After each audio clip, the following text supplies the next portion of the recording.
So like Pastor said, she asked me to speak here because of my background. I think everybody here knows what that is.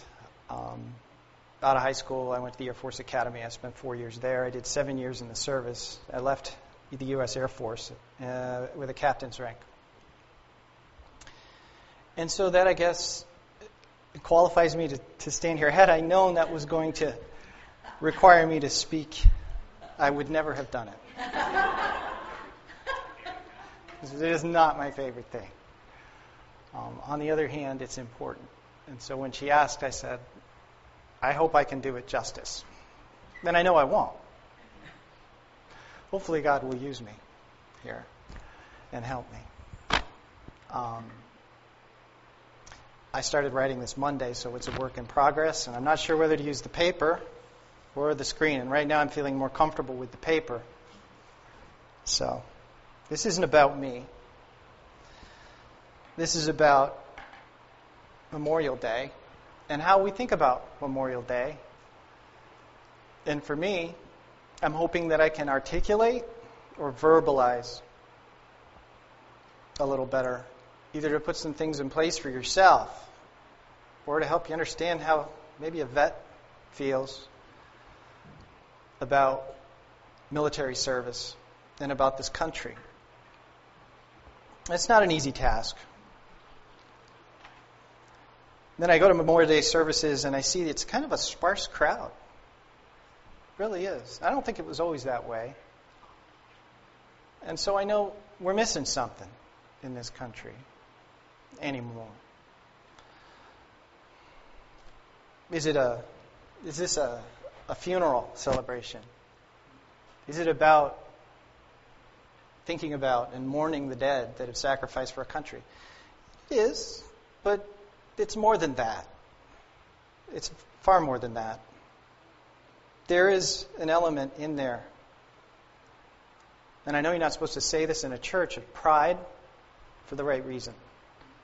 Because this is a country that was founded under God. And the young men and women that serve in uniform and sacrifice are serving a cause of God. That's right. And I think we can be proud to serve God. Is that okay? Yes. Okay. Are there any other veterans in here? Others that will speak next year?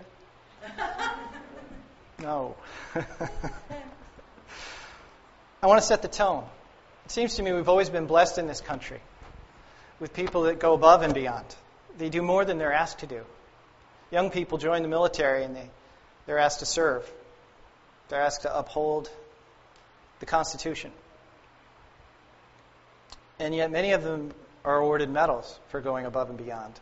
Thousands, in fact. In the history of this country, there are thousands.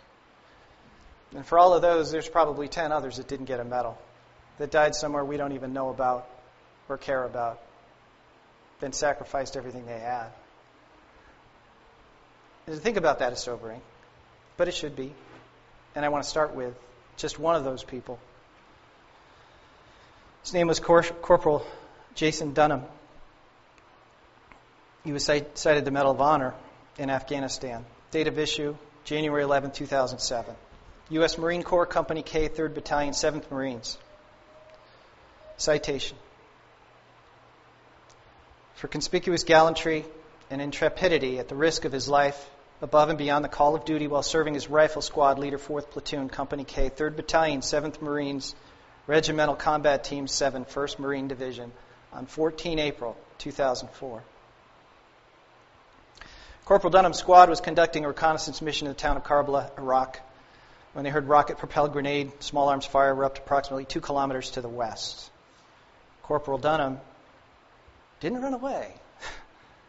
He led his combined anti-armor team towards the engagement to provide fire support to their battalion commander's convoy, which had been ambushed as it was traveling to Camp Asaiba. As Corporal Dunham and his Marines advanced, they quickly began to receive enemy fire. Corporal Dunham ordered his squad to dismount their vehicles and led one of his fire teams on foot several blocks south of the ambushed convoy. Discovering 7 Iraqi vehicles in a column, attempting to depart, attempting to depart. Corporal Dunham and his team stopped the vehicles to search them for weapons. As they approached the vehicles, an insurgent leaped out and attacked Corporal Dunham. Corporal Dunham wrestled the insurgent to the ground, and in the ensuing struggle, saw the insurgent release a grenade. Corporal Dunham immediately alerted his fellow Marines to the threat. Aware of the imminent danger, and without hesitation, Corporal Dunham covered the grenade with his helmet and body, bearing the brunt of the explosion and shielding his Marines from the blast. In an ultimate and selfless act of bravery, in which he was mortally wounded, he saved the lives of at least 2 fellow Marines. And by his undaunted courage and intrepid fighting spirit and unwavering devotion to duty, Corporal Dunham gallantly gave his life for his country, thereby reflecting great credit upon himself and upholding the highest traditions of the Marine Corps and the United States Naval Service. So,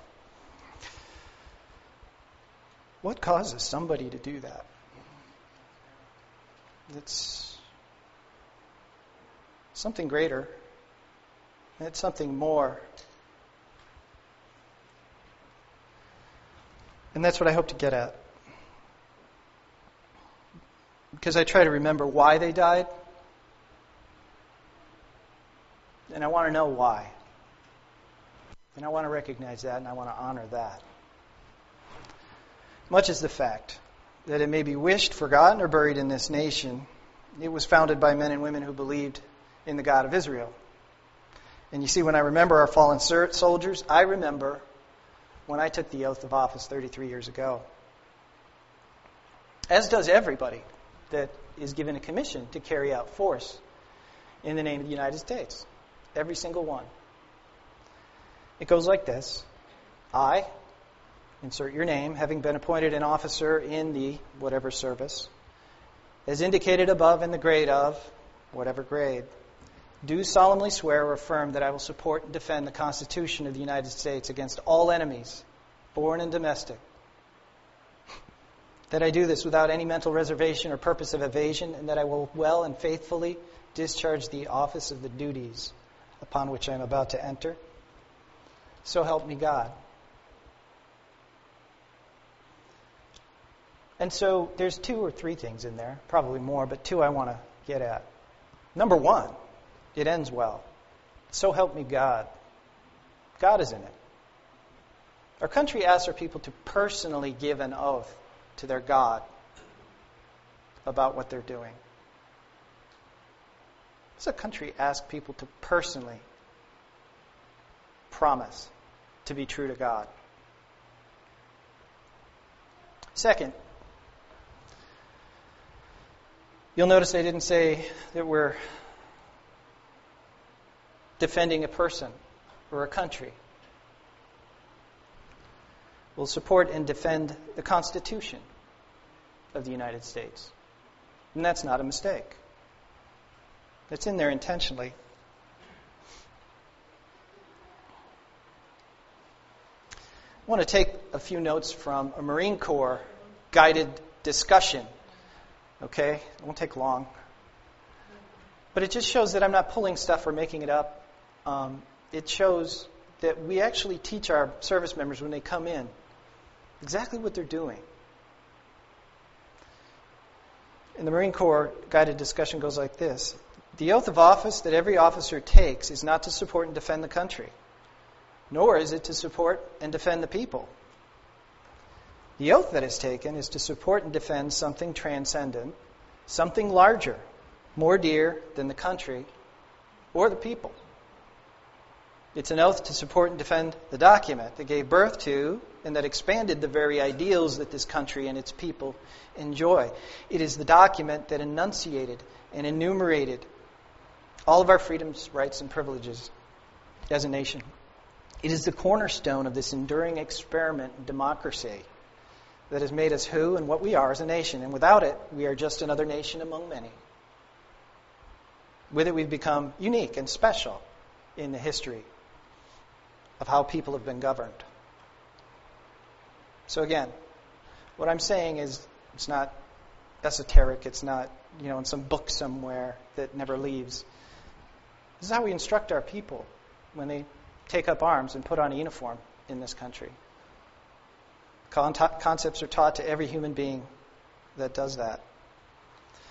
And it's maybe a revelation, but our safety and security is a byproduct of that.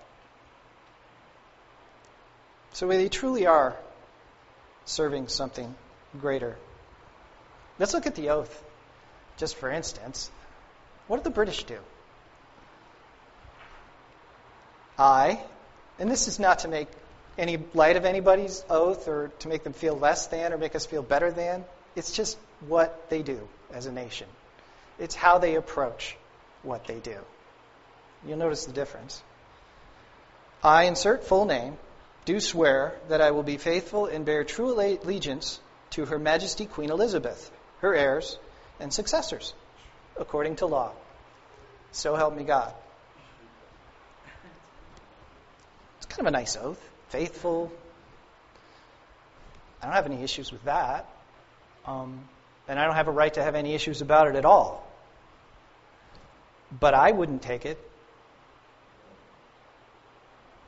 Things kind of get out of hand when you give allegiance to just one person. I mean, Queen Elizabeth seems kind of benign to me. She doesn't do anything aggressive or mean. I don't think I've ever heard that. Seems to be a decent human being. But a human being. That's right. Fallible and will be replaced. And I don't know what the next human being that takes the place in that oath will be like. I have no idea.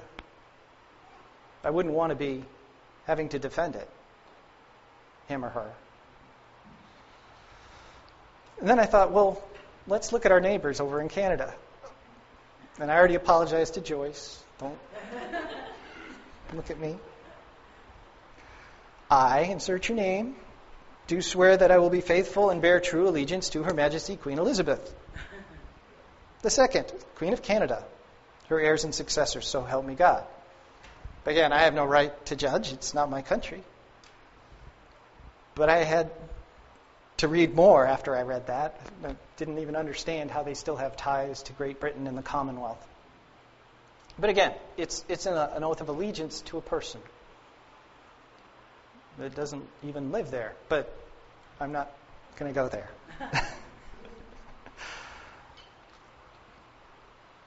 Let's look at some others. I think things can get out of hand when you put your allegiance into a person, don't you? Let's read another one. See if you can recognize it. I swear by God this sacred oath that I will render unconditional obedience to Adolf Hitler, the Führer of the German Reich and people, Supreme Commander of the Armed Forces, and will be ready as a brave soldier to risk my life at any time for this oath. Sorry I had to go there. It was just too easy. Things got out of hand. We don't do things that way. We had some people that really thought about this. You know?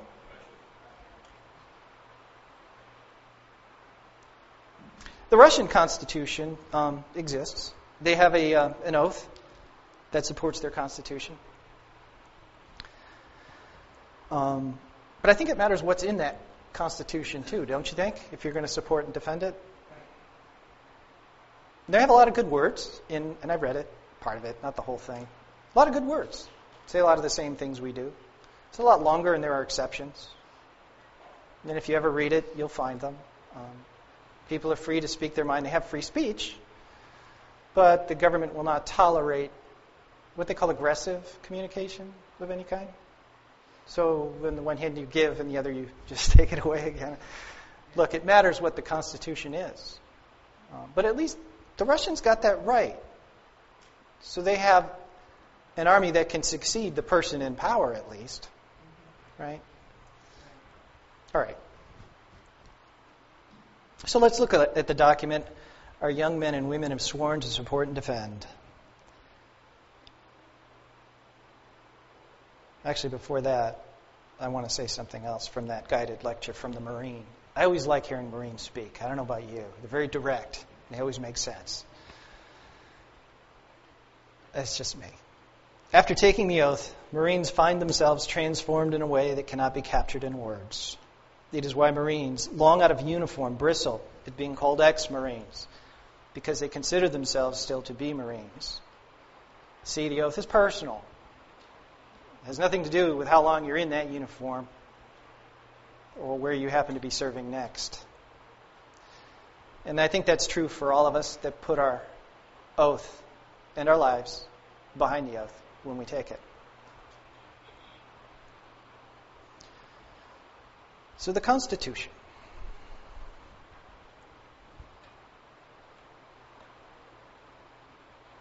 What's so great about it? Well, I think we've all studied in school, so let's go through this quick. It sets up a government designed to serve the people governed. Designed to serve the people governed, instead of the other way around. The three branches of government are carefully checked and balanced against one another, so no power can be concentrated in any one branch. The armed forces fall under the executive branch, if you didn't know that, but each officer is personally called upon to support and defend the Constitution, not the president. It does not go without saying that the military may have to defend against the branches of government, all enemies, foreign and domestic, if necessary to defend the Constitution of the United States. The entire document, you'll notice, is careful and repetitive in limiting the power of the government only to the powers that are enumerated in the Constitution. Let's take a look at a few. Carefully, it points out in Amendment 9, the powers not delegated to the United States by the Constitution nor prohibited to it by the states are reserved to the states respectively or to the people. So it has to have power delegated specifically to it. What an interesting mindset that is. Second, if that were not enough to curb the federal government's hunger for power, the enumeration in the Constitution of certain rights shall not be construed to deny or disparage others retained by the people. Sounds like the same thing over. Why?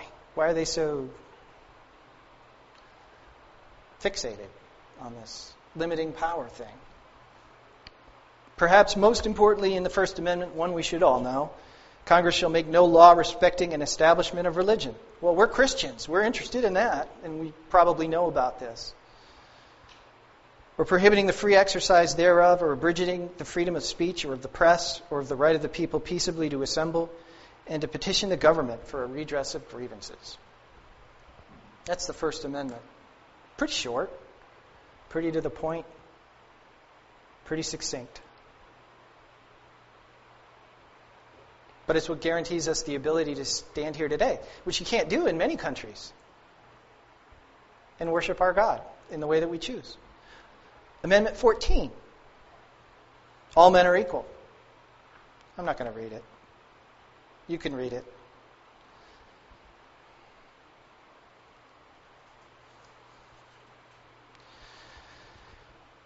And I'm going to go into how each of those represent biblical truths. Equality under the law, the government to serve the people, curbing power, checks and balances. All of those are biblical. That's right. No other government really goes to such lengths to preserve the rights of the individual as does the U.S. government because of the one document. And how did that happen? Well, the architects of the document were the descendants or students of the descendants who were forced to flee from torture, arbitrary persecution, and imprisonment without due process. And that's why they spent a lot of time putting it in the document. They were separatists, Puritans, Huguenots, pilgrims, people that had to leave Europe altogether in order to practice Protestant Reformed religion the way we do here today. The Constitution is a document designed to produce a solution to a problem, a solution to millennia, plural, of pain and suffering under the hands of tyrannical governments. The educated men that ratified this piece of paper were very acquainted with the certainty that human governments get out of hand. Man is inherently marred by sin, and any government that mankind implements will eventually succumb to our own corruption.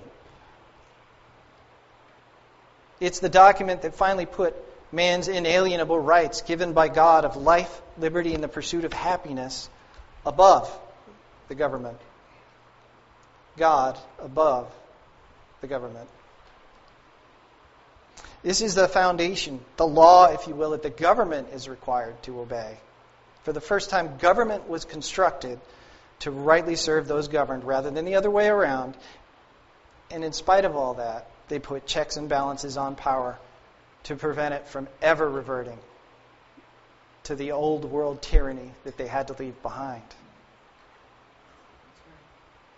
So this is where we get into the realm of why Memorial Day even belongs in a church. It's not about war. It's not about glorifying bloodshed. I think we can agree God would view war as evil. He doesn't want war. I don't want to shoot people. I'm not a baby killer. I was there to serve. That's why I joined.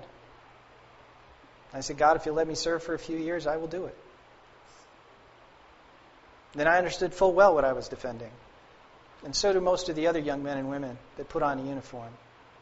They're not baby killers. Even without, well, it's important to know that the oath we're taking is only as good as the Constitution we're defending. Okay? And so if that document is taken from biblical principles, then we can trust it. At least we thought we could. They call it an experiment. It seems like it worked. Even without the word God used in the Constitution. And it is not. It is in the Declaration of Independence. It was written by people that were godly. But the word God is not in the Constitution by design. Any Christian can see the fingerprints of God all over it.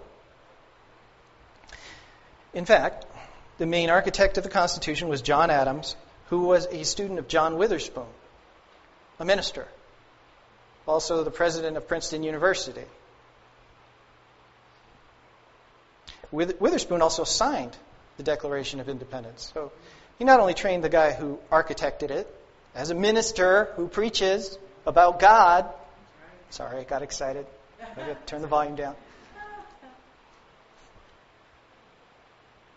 He was there to sign a thing after his disciple, if you will, finished architecting it. He also trained one vice president, 3 Supreme Court justices, 10 cabinet members, 12 governors, and 60 congressmen, among others. So he was influential as a minister. See, ministers in this country back in the day, pastors, ministers, whatever, they didn't just talk about God. They talked about civil government. They were in it. Something happened along the way. We're not supposed to talk about that anymore. But we don't have censorship. But I'm opening a can of worms I don't want to go down. We're still better off than many, many other countries. Let me read an excerpt from one of Mr. Witherspoon's sermons, The Dominion of Providence Over the Passions of Men. It was preached in May 1776. Pretty opportune time to be influencing things. Upon the whole, this is his conclusion to his whole speech. I'm going to read the whole thing. Upon the whole, I beseech you, please try to make sense of the beseeches and the these and the thous and all that. I beseech you to make a wise improvement of the present threatening aspect of public affairs. He's talking about the British Empire and what's going to happen with the clash there. And to remember that your duty to God, to your country, to your families, and to yourselves is the same. True religion is nothing else but an inward temper and an outward conduct suited to your state and circumstances in providence, God's providence, at any time. And his peace with God and conformity to Him adds to the sweetness of created comforts while we possess them. So in many times of difficulty and trial, it is in the man of piety and inward principle that we may expect to find the uncorrupted patriot, the useful citizen, and the invincible soldier. God grant that in America true religion and civil liberty may be inseparable, and that the unjust attempts to destroy the one may in the issue tend to the support and establishment of both, In the way that God defends anything, you don't need to defend yourself, because in the end, what you intend as a weapon against it will probably get turned against you. So there were Christians involved in this whole thing. How about Reverend John Wise? I picked one from Connecticut. There are multiple. I'm not going to do it all. Dozens, at the very least, of clergy involved in the construction of this document. But it's important to substantiate, verbalize, articulate why it is it's important, what it is we're fighting for, and why they're dying today in a country we don't care about. Yet why is it important? What are they doing? What are they supporting? So Reverend John Wise used to preach here in Branford, Connecticut in 1717. Did you know that? I didn't know that. I didn't know that till last week. All I knew is there was a lot of preachers that had a hand in this.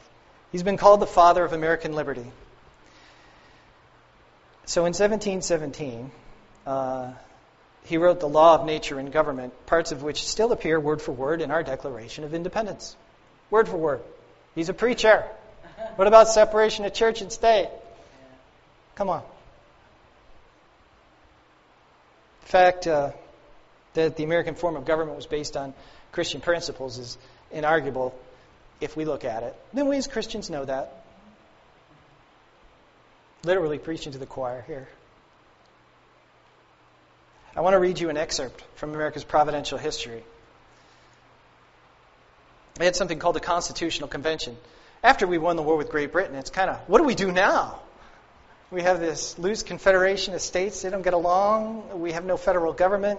And it's kind of hard to defend ourselves when some foreign power comes to threaten us. We need a federal government, but we don't want to give up the rights of the states and our independence. Quite a problem. June 28, 1787, 3 years after the end of the war, the Constitutional Convention was on the verge of complete rupture. And for over a month, the delegates wrestled with the issue of representation with no breakthroughs. Now patience was wearing thin. Emotions were on edge. Sounds like one of our meetings today. Sounds like our Congress today. Isn't it going to change that much? A somber President George Washington. Not the one we see in the paintings, like this, all puffed up and looking heroic. No, he had a lot of challenges putting this thing together. He wasn't always happy and dancing around. He was presiding over the assembly and began to despair of seeing success in the convention. But can you imagine if they didn't make this work? Where would we be? I mean, how serious he must have felt about this. These guys that were ready to just go home. Well, we fought for 7 years we're going to go home? The oldest delegate in attendance, Dr. Benjamin Franklin, asked for permission to speak. This was unusual. The 81-year-old Pennsylvanian up to this point wrote out his remarks and had someone else read them due to his infirmity. But this time he was stirred to rise and address the delegates himself. This is how it went. Mr. President, now keep in mind, Benjamin Franklin was thought of as a deist, some kind of not a real Christian these days. He's sort of labeled and kind of held up and pointed to by some as the fact that Christianity really isn't in the founding of the country. And obviously they haven't read this. Mr. President, the small progress we have made after 4 or 5 weeks' close attendance and continual reasonings with each other, our different sentiments on almost every occasion, several of the last, producing as many noes and ayes, is, methinks, a melancholy proof of the imperfection of human understanding. We indeed seem to feel our own want, it means lack, of political wisdom. Some we've been running about in search of it. We've gone back to ancient history for models of government and examined the different forms of the republics which have been formed with the seeds of their own dissolution, now no longer exist. And we've reviewed modern states all around Europe, but find none of their constitutions suitable to our circumstances. In this situation of this assembly groping, as it were, in the dark, to find political truth and scarce able to distinguish it when it's presented to us, how has it happened, sir, that we have not hitherto once thought of humbly applying to the Father of lights to illuminate our understandings? In the beginnings of the contest with Great Britain, when we were sensible of danger, we had daily prayer in this room for the divine protection.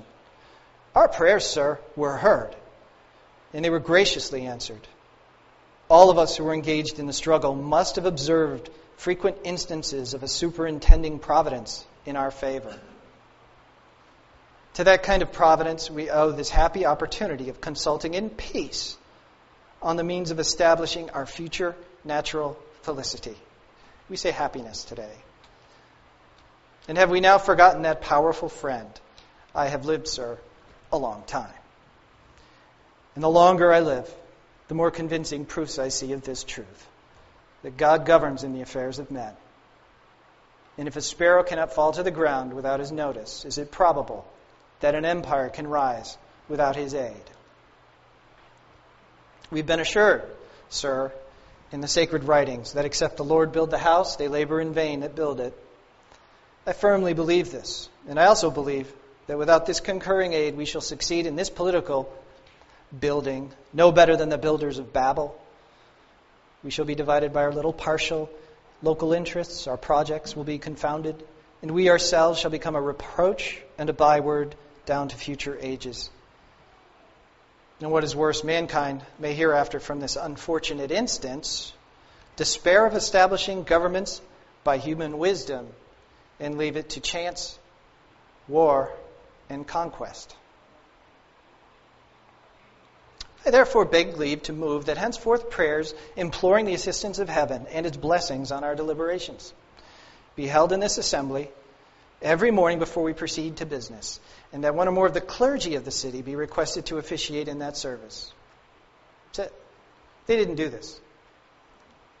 They couldn't afford a clergyman to come. Things have changed. Now, they did implement it after the convention had ratified the Constitution. There was a federal government. They still have clergy there that opens with prayer some of the sessions. Isn't that great? Instead, they went to church every day before they started deliberating. He didn't say what church. He didn't say which church. He didn't care. Call upon God. We want success. It has to happen. It was, however, wisdom. Now, 3 months later, they had a constitution, okay? Was God in there? God was in the mix. God was very much in the room. But it is wisdom not to put God in the document itself. Why? What if we say, God must follow the Holy Bible of God? Or, I'm sorry, the government must follow the Holy Bible of God.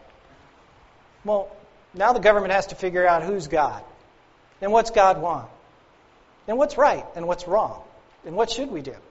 And no thank you. I don't want government being the arbiter of what's right and what's wrong or interpreting God. Do you? We put man in charge again if we do that. Then worse, politicians in charge of the Bible. So they were smart. They had to put God's intent into government without giving the government ownership of God. And when you do that, you get the U.S. Constitution. I said I would show how those basic tenets of the Constitution are biblical principles. So the three branches. Isaiah 32:22, just to take one line, says, "The Lord is our judge, lawgiver, and king." In the Constitution, we have judicial, a judge, a legislative, lawgiver, and an executive, a king, sort of, for 4 years. No human can be trusted with all three functions, so our Constitution separates them into three branches. All men are equal under the Constitution. Where do we get that in the Bible? Well, God said,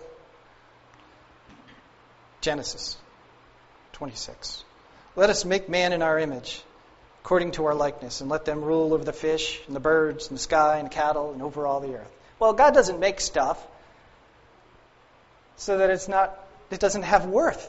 It has worth because God created it, and it's made in His image. So you can't say man doesn't have rights. Does it say that they're all equal? No, Peter takes care of that. I now realize how true it is that God does not show favoritism, but accepts from every nation the one who fears Him and does what is right. He's no respecter of persons, right? God doesn't favor one over another. And so it is in our Constitution. Civil authorities are under the law, Deuteronomy. The king is to write out a copy of God's law. He's to have it by him and read from it all his life, so that he may keep, observe, and apply it. Yeah, the king's supposed to learn from God. And so is our government. And obviously, the Constitution is the supreme law that our government must obey.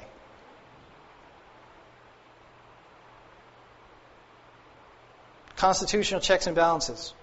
Where does that come from? Why do we need that? Well, people are inherently sinful. And everything we touch seems to eventually get corrupted.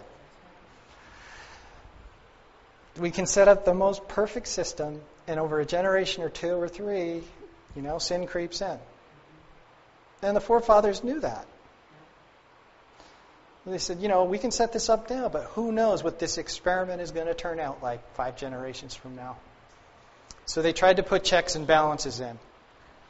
John says, if we say that we have no sin, we're deceiving ourselves, and the truth is in us not. Well, the truth was in them. They recognized their sin and the impact they were going to have, not just on this one document, but on the country forever. And the Lord says, I will never again curse the ground on account of man. Genesis 8:21. For the intent of man's heart is evil from his youth, and I will never again destroy every living thing as I have done. Okay, he doesn't say man's essentially good and we can trust him this far. He doesn't say, he's created in my image and wonderful. I can give him power and not have to watch him. He didn't say any of that. He says, man's heart is evil from his youth. And when you know that, you better build some checks into what you're setting up as a foundation for a government. And that's what they did. Constitution takes the wisdom of God and puts it in the formation of a government. So, let's get back to our young heroes, people in uniform. Do I think that every one of them that puts on the uniform, do I think that they see things this same way? No. Do I think that at the moment someone decides to use their body to squelch a grenade blast, man or woman these days, that he's thinking about, ooh, what an artful construction of God is the U.S. Constitution? No, they're not thinking about that. They're not. They're just doing what they believe every one of their buddies would do. I believe they share a bond that we can never know. Unless you've been there. And even though I wore a uniform, and I swore an oath that I might have been called upon to exercise, I never had to. But it's to that young officer's honor to understand and to have lived and died for that. It's to our pity, I can't think of a better word, that we can understand it. We can't know. It is to revolting disgrace of politicians and personalities that say they share that bond and do not. In his or her final moment, the young soldier, our hero, shares the heart of God, of sacrifice, of love, in a way that we can't touch. So no, I don't think they're thinking about all this heady stuff when they go into battle. Not on their mind in the last moments. But I do think this. In the sacrifice of their lives, they demonstrate their dedication to and reinforce the strength of a document, our Constitution, that most closely resembles the heart of God in the rulership of mankind than any other. Didn't say it's perfect. I just said it's as close as we've ever come. We are privileged to live under its protection. We are blessed to live under a government that is, by design, forced to employ the wisdom of God. Whether everyone in uniform or not in uniform understands that, isn't that important? We know God can use anyone to further His cause. And today what we're talking about is soldiers.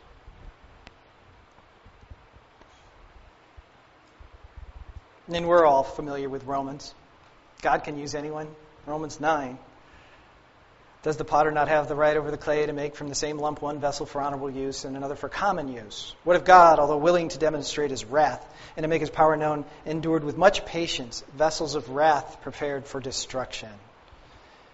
And He did so, to make known the riches of His glory upon vessels of mercy, which He prepared beforehand for glory. Those are our soldiers who die.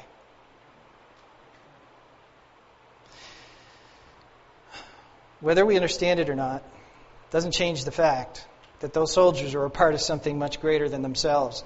And the gift they give of sacrifice, though much misunderstood and maybe not truly appreciated by many people, is pleasing to the Lord. In fact, it comes so close to the sacrifice of Christ that it can make me cry at times. And I know it affects others the same way because I see the handkerchiefs come out when they play taps on Memorial Day. In that moment, I realize just how far I am from God, and I see more God in those young soldiers than I do in myself.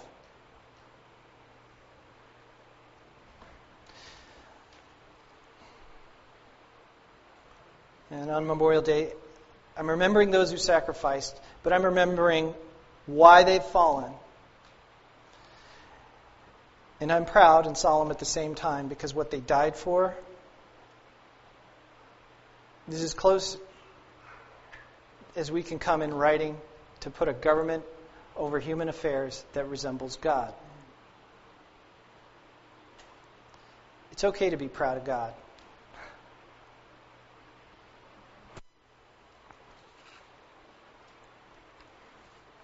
That's all I got from Memorial Day. Maybe I did it some justice.